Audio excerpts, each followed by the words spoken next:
சமீப காலமா அமெரிக்கால வந்து பாத்தீங்கன்னா, மிக பெரும் சிக்கல்களா இருக்கு. அதுக்கான காரணம் அந்த போக்குவரத்து. ஆ டிரான்ஸ்போர்ட் இந்த கார்கோ ஷிப்ஸ் எல்லாம் வந்து போறதுக்கு சிக்கலா இருக்கு. காரணம் என்னன்னா, இந்த பனாமா கால்வாயில நீர் வரப்பு கம்மியா இருக்கு. அந்த ரிசர்வ்ல வந்து பாத்தீங்கன்னா கம்மியா இருந்துச்சு. அதனால ஏகப்பட்ட டிராபிக் ஏற்படுது அப்படின்னு கூட சொல்லிட்டு இருக்காங்க. இத ப்ராப்பரா யூஸ் பண்ணி நம்ம ஒரு கால்வாய கட்டிக்கலாமா அப்படின்னு நிக்கராகுவா யோசிச்சுக்கிட்டு இருக்காங்க. சீனா அதிக அளவுல ஆர்வமா இருக்காங்க. ஏன்னா இந்த பகுதியில அவங்க ஒரு கால்வாய கட்டிட்டாங்க அப்படின்னா, அமெரிக்காவே கொஞ்சம் அசைச்சு பார்க்குற அளவுக்கான பவர் சீனாக்கு கிடைச்சிரும். இப்ப நிக்கராகுவா தரப்புல இருந்து, "எங்க ரஷ்யா வாங்க இணைஞ்சு கட்டலாம் எங்க கால்வாய" அப்படிங்கிறது போல நிக்கராகுவா அவங்களுக்கு வந்து ஒரு ரெக்வெஸ்ட் வச்சிருக்காங்க. சமீபத்துல இந்த வாக்கெடுப்பு எடுக்கக்கூடிய விஷயங்கள்லாம் ரஷ்யாக்கு ஏத்து ஏதாவது வருதுன்னா நிக்கராகுவா கொஞ்சம் ரஷ்யாக்கு ஆதரவா இருக்கிறது போல பின்பம் உருவாகுது. எப்படி அமெரிக்கா அந்த கண்டம் வந்து பாத்தீங்கன்னா, பெரும்பான்மையான நாடுகள் கண்டம் முழுமையா சொல்ல சவுத் அமெரிக்கா, நார்த் அமெரிக்கா பெரும்பான்மையான நாடுகள் வந்து பாத்தீங்கன்னா, அப்படியே அணி மாறுதா ஒரு இல்ல சைடு எடுக்குறாங்களா அப்படின்ற கேள்விகள் வர ஆரம்பிச்சிருக்கு. இது நல்லதுக்கே இல்ல. எப்படி அமெரிக்கா சமாளிக்க போறாங்க அப்படிங்கறதெல்லாம் பொறுத்து வந்து பார்க்கலாம். டிசம்பர் 13ஆம் தேதி மேசிவான அட்டாக் நடந்தது இல்லங்க உக்ரைன்ல. அதுவும் பாருங்க, அது எலக்ட்ரிக்கல் இன்ஃப்ராஸ்ட்ரக்சரை குறி வச்சு அடிச்சிருக்கிறாங்க ரஷ்யா. அதுவும் யூரோப்பியன் யூனியன்ல இருந்து எனர்ஜிஸ் எல்லாம் இம்போர்ட் பண்ணுவோம் இல்லையா, அதுல பண்ணிடக்கூடாதுன்றதுக்காக அதை தெரிஞ்சுட்டு அந்த கிராஸ் பார்டர் இன்ஃப்ராஸ்ட்ரக்சர் மேல அட்டாக் பண்ணிருக்கிறாங்க ரஷ்யா. எப்படிங்க நாங்க எலக்ட்ரிசிட்டி எல்லாத்துக்கும் பண்றது? இது போல மோசமான விஷயங்கள் செய்யறாங்க ரஷ்யா அப்படின்ற குற்றச்சாட்டுகள் உக்ரைன் தரப்பு வந்து பெருமளவுல வந்துகிட்டு இருக்கு. தாக்குதல்கள் நடந்தது, அந்த டைம்ல எல்லாம் தடுத்துட்டோம் அப்படிங்கிறத சொல்றாங்க. ஆனா கொஞ்ச நாள் கழிச்சு இது போல வந்து குற்றச்சாட்டுகள் வச்சீங்கன்னா எப்படிங்க அப்படிங்கிற கேள்விகள் இருக்கு. பட் இருந்தாலும் இருதரப்புலையும் மாறி மாறி தாக்குதல்கள் பண்ணிக்கிறாங்க அப்படிங்கிற மாற்று கருத்து இல்ல. பார்ப்போம் இது எங்க போய் முடிய போகுதுன்னு. ட்ரம்ப் அவர்கள் வந்து தீர்த்து வைக்க போறோம் பிரச்சனையா அப்படிங்க சொல்றாங்க. பட் ஆனா இந்த சமயத்துல வந்து பாத்தீங்கன்னா அசாசினேஷன் அட்டெம்ப்ட், டீகேபிட்டேஷன் ஸ்ட்ரைக்லாம் ரஷ்யாக்குள்ள நடத்தும் போது ரஷ்யாவோட அந்த சமநிலை இழந்துட்டாங்கன்னா என்ன நடக்கும் அப்படின்ற கேள்விகள் இருக்கு. பட் இருந்தாலும் ரொம்ப கண்ட்ரோல்டா இருக்காங்க. இது போல சில இழப்புகள் தொடர்ந்து ரஷ்யாவுக்கு சமீப காலமா நடந்துட்டு இருக்கு. எப்பவுமே நடந்துட்டு இருக்கக்கூடிய ஒரு விஷயங்கள் தான். எப்பவாவது உக்ரைன் ஏதோ ஒன்று செய்யறதுக்கு ட்ரை பண்றாங்கன்னா இது போல வேலைகள் செய்வாங்க. நோண்டி நோண்டி பார்த்துட்டே இருக்கிறாங்க. ரெட் லைன்ஸ் எல்லாம் கிராஸ் பண்ணிக்கிட்டே இருக்கிறாங்க. ரஷ்யாவும் பொறுத்து பொறுத்து பாக்குறாங்க. ட்ரம்ப் அவர்கள் வரவரைக்கும் தானா, இல்ல ட்ரம்ப் அவர்கள் வந்து இதே போல வேலைகளை தொடர்ந்து உக்ரைன் செய்வாங்களா அப்படின்ற கேள்விகள், அச்சங்கள், பல விஷயங்கள் அனலிஸ்டுக்குள்ள இருக்கு. என்ன செய்ய போறாங்க, இதுக்கப்புறம் ட்ரம்ப் அவர்களும் ரஷ்ய தரப்புலையும் என்ன மாதிரியான முடிவுகள் எடுக்க போறாங்க அப்படிங்கிறது பார்த்தலாம். ஏன்னா ஜின்பிங் அவர்களை கூப்பிட்ட ட்ரம்ப் அவர்கள் முடியாது போப்பா அப்படிங்கிறது போல ஜின்பிங் அவர்கள் போக மாட்டேன் அப்படிங்கிறத மறுத்துட்டாங்க. ஏன்னா இப்போதைக்கு ஒரு நெகோசியேஷன்ல போய் உட்காராங்கன்னா சீனாக்கு வந்து பெருமளவுல இருக்காது. ஏன்னா பைடன் அரசாங்கம் வந்து பெருமளவுல ஆயுதங்கள் வந்து தைவானை கொடுத்துறாங்க. ஆப்ராம்ஸ் டேங்க்லாம் டெலிவரி ஆயிருக்கு இப்போ சமீபத்துல. இப்படி இருக்கும் சூழ்நிலையில இதுக்கப்புறம் ஒரு அரசாங்கம் வந்து பேட்ச் போட்டு மருந்து போடலன்னா எல்லாம் சொரிஞ்சு விட்டு பூரா புண்ணாக்கிட்டு அடுத்து வந்து ஒரு 5 வருஷத்துக்கு மருந்து போட்டு திரும்பி வந்து அதிகமா சொறிவாங்களா அப்படின்ற கேள்விகள் இருக்கு இல்லையா. ஸோ அந்த ஒரு காரணத்தினால கொஞ்சம் இறங்கி வரட்டும் அமெரிக்க தரப்புல இருந்து அப்படிங்கிற போல முடிவுல இருக்கிறாங்களா அப்படிங்கிறதுக்கு. அதாவது இருதரப்புலையும் இது போல முறுக்கிக்கிட்டே இருக்கிறாங்க அப்படிங்கும்போது அடுத்தடுத்து பிரச்சனையை தான் அது உருவாக்கிக்கிட்டே இருக்கு. ஏன் இது போல விஷயங்கள் நடக்குது, இது அட்ரிஷனல் வார்ஃபேர அந்த இடத்துக்கு தான் இது எல்லாமே கூட்டிட்டு போயிட்டு இருக்கா அப்படின்ற அச்சங்கள், பயம், பேதி பல அனலிஸ்டுக்கும் இருக்கு. அது போல எந்த விஷயமும் இல்லாம பிரச்சனையை சுமூகமா பேசி தீர்த்துக்கோங்கப்பா அப்படிங்கிறது போல எல்லா அனலிஸ்ட் தரப்பு வந்து கதறல்கள் இருக்கு. என்ன நடக்க போகுது இந்த உலகத்துல அப்படிங்கிற பொறுத்து வந்து பார்த்தலாம். முன்னாடி எல்லாங்க இந்த காஃபியோட விலையெல்லாம் 40ல இருந்து 45 ஹரின்யாசா இருந்துச்சுங்க. ஆனா இப்பெல்லாம் 60 ஹரின்யாசா மாறிடுச்சுங்க. அதுவும் வரக்கூடிய நாட்கள்ல 70 100 ஹரின்யாசா மாறினாலும் ஆச்சரியப்படுறதுக்கு இல்லை அப்படிங்கிறது போல செய்திகள் வந்துகிட்டு இருக்கு. அந்த அரைச்சு வாங்குவாங்கல்ல பவுடர் கேப்பிச்சினோ இந்த இதுல அதுல வருது. இதுக்கு வந்து பெரிய ஆர்டிக்கல் எல்லாம் கொடுத்திருக்காங்க. விளக்கங்கள்லாம் உக்ரைன் தரப்பு வந்து கொடுக்க ஆரம்பிச்சிருக்காங்க. என்ன அப்படின்னா அதுங்க காஃபினாலே பெருமளவில் எக்ஸ்போர்ட் பண்றது பிரேசில், அடுத்தது வியட்நாம். பிரேசில் 40%, வியட்நாம் 38% வச்சுக்கிறாங்க. கிளைமேட் சேஞ்ச் அது இதுன்னு இருக்கிறதுனால கொஞ்சம் காஃபி ஏற்றுமதி எல்லாம் இதாயிடுச்சு. அமெரிக்காலேயே விலையேற்றங்க அப்படிங்கிறது போல பெரும் ஆர்டிக்கல்லா இருக்கு. அது நம்ம டீப்பா போக வேணாம். பட் ஆனா விலையேற்றம் காஃபில இருந்து அதிகரிச்சிருக்கு அப்படிங்கிற மாற்று கருத்துல சமீபத்துல ரஷ்யாவோட சேனல்ஸ் எல்லாம் வந்து உக்ரைன்ல இருக்கக்கூடிய வீடியோக்கள்லாம் வந்து பாத்தீங்கன்னா போட்டு பண்ணிட்டு இருந்தாங்க. அது ப்ரொபகண்டா, அது கிளியரா தெரியுது.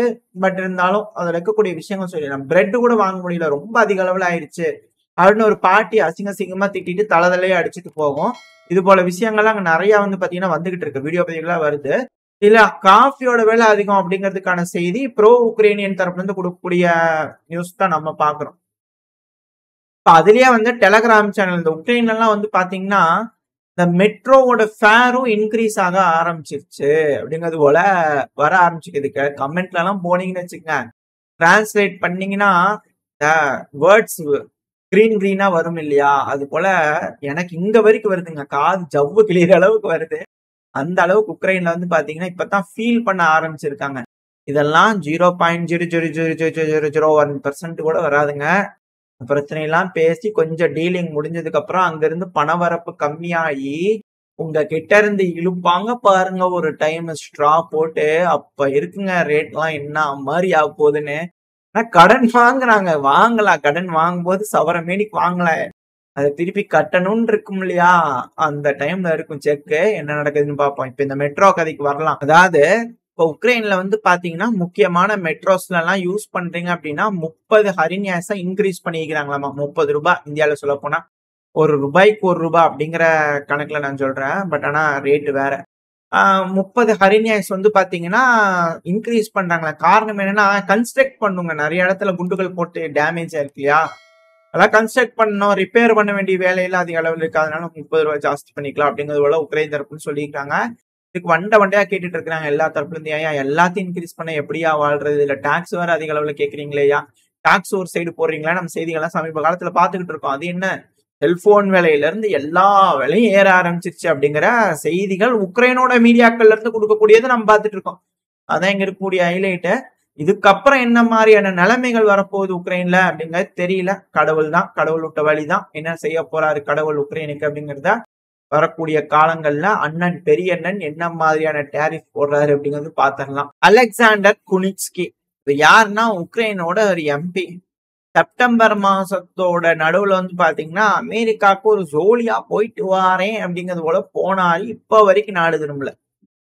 மனுஷன் ஆளை காணோம். கண்டுகிட்டா யாராவது சொல்லுங்க, இந்த கண்டா கம் சொல்லுங்க அப்படிங்கிறதோட இருக்கு இல்லையா, கம்முங்க கம்மு, அது பார்த்து இல்லைன்னா ஏதாவது ஸ்ட்ரைக் வந்துட போகுது, அதுக்காக தான் சொல்றது. கம் சொல்லுங்க அப்படிங்கிறது போல யுக்ரைன் தரப்புல இருந்து பலரும் கேட்டுக்கிட்டு இருக்காங்க. என்ன நடக்க போகுது, அமெரிக்கா எக்ஸ்ட்ரடிக் பண்ணுவாங்களா, ஏன்னா ஃப்ரண்ட் லைன்ல ஆளுங்க தேவை, போகணும்ல. இவர் பாட்டுக்கு நான் அமெரிக்காலவே உட்காந்துட்டாருன்னா எப்படி அப்படிங்கிற கேள்விகள் இருக்கு இல்லையா. இதுபோல பல நபர்களுக்கு காணாம போயிறாங்க. அந்த குற்றச்சாட்டுகளை இப்ப இவரோட பேரும் தொத்தி இருக்கு அப்படிங்கறதுலாம் மாற்றுக்கிறது இல்ல. உக்ரைன்ல இது ரெகுலரா நடக்கக்கூடிய விஷயம் தான், இது ஒன்றும் புதுசு இல்ல. பட் நம்மளுக்கு ஒரு செய்தியா இருக்கு இல்லையா, சோ அதனால நம்ம அந்த செய்திகள் எடுத்து வந்திருக்கிறோம். உங்களுக்கு எப்படி இருக்கு இது போல செய்திகள் கேட்கறதுக்கு அப்படிங்கறத கமெண்ட் செக்ஷன் சொல்லுங்க. அடுத்தது அப்படி இந்த மிடில் ஈஸ்ட் கிட்ட போயிட்டோம்னு வச்சுக்கோங்களேன். இந்த மிடில் ஈஸ்ட்ல வந்து பாத்தீங்கன்னா இந்த ஹமாஸ் இஸ்ரேல் இவங்க 2 பேத்துக்கு நடுவுல நடக்கக்கூடிய அந்த பேச்சுவார்த்தை சுமூகமா முடிஞ்சிருச்சு எஜிப்ட்ல. சோ அந்த ஒரு காரணத்தினால வந்து பாத்தீங்கன்னா ஒரு டீல் ஒப்பந்தமா இருக்கு. அந்த டீலுக்கு கையெழுத்து போடுறதுக்காக இஸ்ரேலோட பிரைம் மினிஸ்டரான பெஞ்சமின் நெத்தன்யாஹு அவர்கள் கேரியோக்கு போவாரு அப்படிங்கறத சொல்லியிருந்தாங்க. அதுக்கு வந்து பாத்தீங்கன்னா இஸ்ரேல் தரப்பு வந்து மறுப்பு தெரிஞ்சுட்டாங்க, நான் போக மாட்டேன் அப்படிங்கிறது போல. ஒருவேளை இந்த கோர்ட்ல கேஸ் நடந்து போர் குற்றவாளி அப்படிங்கிற தீர்ப்பு கொடுத்துருக்காங்க, அந்த ஒரு காரணத்தினாலயா போனா புடிச்சு கொண்டு போய் கொடுத்துருவாங்களா அப்படிங்கிற கேள்விகள்லாம் இருக்கு. கொஞ்சம் பார்க்க வேண்டியதுதான், எந்தெந்த நாடுகள்லாம் இதுக்கு அக்செப்ட் பண்ணிக்கிறாங்க. இதுக்கு மேல இஸ்ரேல் பிரச்சனை முடிஞ்சதுனாலும் இவர் வந்து ஜினோசைடு பண்ணக்கூடிய ஒரு போர் குற்றவாளி தான், என்ன செய்ய போறாங்க, எந்தெந்த நாடுகள் இவர் அக்செப்ட் பண்ண போறாங்க. கண்டிப்பா அமெரிக்கா போன்ற நாடுகள் ஒத்துக்குவாங்க. பட் ஆனா யூரோப்பியன் யூனியன் நாடுகள் ஒத்துக்கிறதா இல்ல இல்லையா. ட்ரம்ப் அவர்கள் வர்றது மிக பெரும் சிக்கலை உருவாகுது. இப்ப அவர் வந்து யூரோப்புக்கு உதவுனா இது போல வேலைகள்ல இஸ்ரேலுக்கு அமெரிக்காவோட இன்ட்ரெஸ்ட்டுக்கு உதவுவாங்க. அப்படி இல்ல, நீங்க எங்க இன்ட்ரெஸ்ட்டுக்கு உதவலைன்னா நாங்க உங்க இன்ட்ரெஸ்ட்டுக்கு உதவ மாட்டோம் அப்படிங்கிற செக் வைக்கிறதுக்காக செய்யறாங்களான்னு தெரியல. அதாவது ட்ரம்ப் அவர்கள் வருகையினால யூரோப்பியன் யூனியன்ல பல நாடுகளுக்கும் விருப்பம் இல்லை அப்படிங்கிறது தெளிவா தெரியுது. இதே போல நம்மளுக்கும் விருப்பம் இருக்காம போயிருமா அப்படின்ற ஒரு எண்ணங்கள் இருக்கு. ஏன் அப்படின்னா இப்போ டிபோர்டேஷன், அதே இமிகிரன்ஸா இருக்கிறாங்க அவங்க எல்லாம் வந்து பாத்தீங்கன்னா லிஸ்ட் எடுத்து அனுப்பிடுவாங்க அந்த நாடுகளுக்கே அப்படிங்கிறது போல விஷயங்கள் ட்ரம்ப் அவர்கள் கிட்ட இருந்து இருக்கு இல்லையா. இப்ப அது போல வர்றதுனால அந்த டெக்சாஸ் பார்டருக்குள்ள, அதாவது அகதிகளா வர்றவங்க அப்படிங்கிறது 2வது, உள்ள வர்றவங்களை திருப்பி அனுப்புறங்கிறது 2வது, அமெரிக்காவுக்கு போய் இந்த பாஸ்போர்ட் இது போல சிக்கல்கள், விசால சிக்கல்கள்லாம் இருப்பாங்க இல்லையா. அது போல இருக்கக்கூடிய 18,000 இந்தியர்களை வந்து பாத்தீங்கன்னா அவர் வந்தோடனே டோரை ஓபன் பண்ணி இந்தியா அங்க இருக்கு போயிருங்க அப்படிங்கிற அனுப்பி விட்டுருவாங்களா அப்படிங்கிற பயம் பதட்டம் அங்க இருக்கக்கூடிய அமெரிக்கா வாழ் இந்தியர்களுக்கு இருக்கு அப்படிங்கிற சொல்லப்பட்டு வருது. இது பெரும் சிக்கல் தான். இந்த மாதிரியான முடிவுகள், இந்த மாதிரியான விளக்கங்கள் அமெரிக்க தரப்பிலும் தரப்போறாங்க. இதனால நம்மளுக்கும் அமெரிக்காவுக்கும் உள்ள இருக்கக்கூடிய உறவுகள் எப்படி இருக்க போகுது, என்ன மாதிரி எம்பசிஸ் பேசிக்க போறாங்க அப்படிங்கலாம் பொறுத்து இருந்து பார்ப்போம். ஏன்னா இதே போல ஒரு சிக்கல் ட்ரூடோ அவர்கள்னால கனடால இருந்தது. டிபோர்ட் பண்ணுவோம் அப்படிங்கிறது போல. அந்த டைம்ல நம்ம அது போல செய்திகள்லாம் பார்த்திருப்போம். பொறுத்து இருந்து பார்ப்போம் என்ன மாதிரியான முடிவுகள் நடக்க போகுதுன்னு. இப்ப கனடாவே இங்க சேருதுன்னா அப்புறம் என்ன எல்லாத்தையும் சேர்த்து அனுப்பி விட்டுருவாங்களா அப்படிங்கிற கேள்விகள் இருக்கு.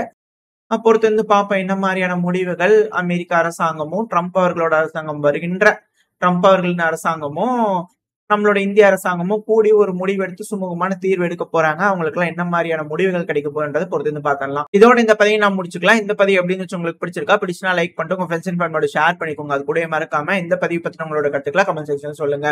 இந்த பதிவு நல்லா இருக்கும்ன்ற நம்பிக்கையில் அடுத்த பேர் உங்களை சந்திக்கிறேன். அது வரைக்கும் ஸ்டே சேஃப். பை.